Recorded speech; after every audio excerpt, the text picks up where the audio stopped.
Bienvenue. Aujourd'hui, on se penche sur une image assez forte. C'est une plongée dans une scène culturelle maghrébine pleine de traditions, visiblement. L'objectif, c'est de comprendre ensemble ce qui se passe là, autour de cet homme âgé qui a l'air très sage, et puis ses enfants avec leurs tablettes.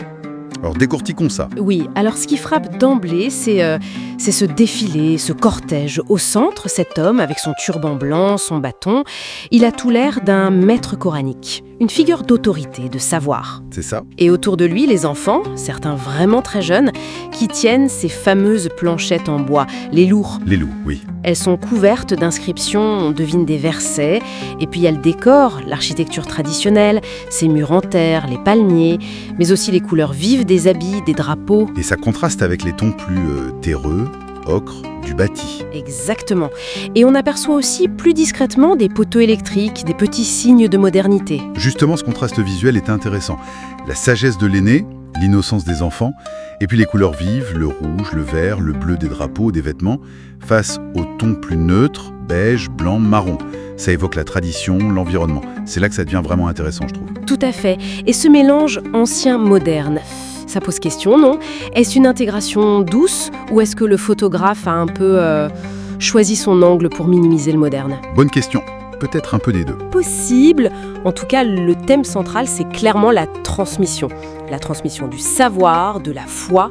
C'est l'ours, c'est pas juste des ardoises, c'est le symbole de l'apprentissage, de la mémoire, de la piété, l'effort aussi. L'effort, la patience, j'imagine. Oui, c'est ça. Et le bâton du maître, vous en parliez? Oui, on pense souvent à la discipline, mais ici... Ici, il semble plus symboliser l'encadrement, l'enseignement. C'est un guide. Un guide, voilà. Pas un outil de punition. Exactement. Plutôt un signe de sa fonction, de passeur de savoir. Et les drapeaux ajoutent une dimension communautaire, peut-être. Ah oui, comment ça? Ils pourraient représenter des confréries, des zaouïas soufis ou des groupes folkloriques. Ça montre que cet apprentissage s'inscrit dans une vie sociale, culturelle. D'accord. Ce n'est pas juste une scène scolaire isolée. Non, pas du tout. C'est ancré dans la communauté. Et l'atmosphère générale qui se dégage, on sent une certaine solennité, mais aussi de la fierté chez les enfants, non? Oui, tout à fait. Ça ressemble beaucoup à un rite de passage ou une célébration publique de l'éducation religieuse. Une valorisation du savoir. Exactement.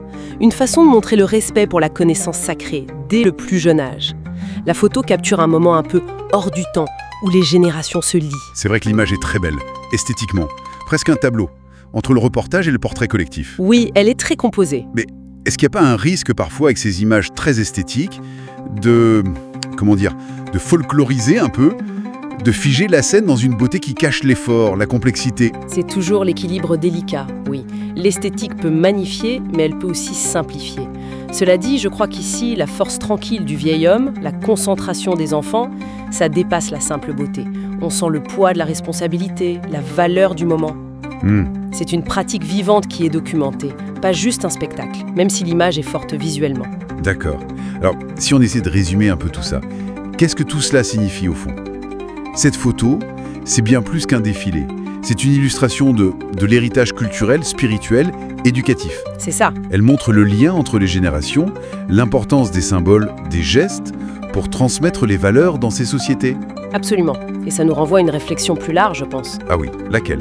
Au-delà de ce contexte maghrébin spécifique, comment est-ce que chaque culture, chaque société utilise ses propres rituels, ses propres symboles pour assurer la continuité de ses savoirs, de ses valeurs fondamentales?